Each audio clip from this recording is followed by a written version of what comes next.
Ընտանիքից հետ ամեն տարի գնում ենք դաշտ ելակ հավաքելու, այդ օրը շատ լավ էր, մենք հավաքեցինք ու նաև տուն բերեցինք, այնտեղ կային կանայք, որ այդ ելակը պետք է ստանային իրենց հասանելիքը և տանեին այսքանից հետո վաճառելու, քանի անգամ տանջվելով իրենք պետք է գումար աշխատեին, հավաքած ելակի դիմաց տալիս էին 10%, այսինքն պետք է հավաքեիր մոտավոր 50 կիլոգրամ, որ ստանայիր 5 կիլոգրամ, ու այս 5 կիլոգրամը պետք է վաճառել,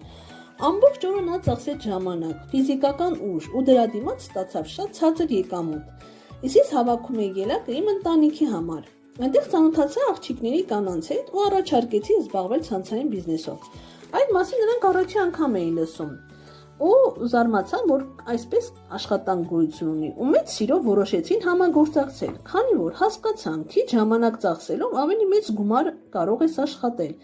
այսպես է ցանցային բիզնեսը, որը կարող ես տարածել և դաշտերում, և տրանսպորտում, և խաղահրապարակում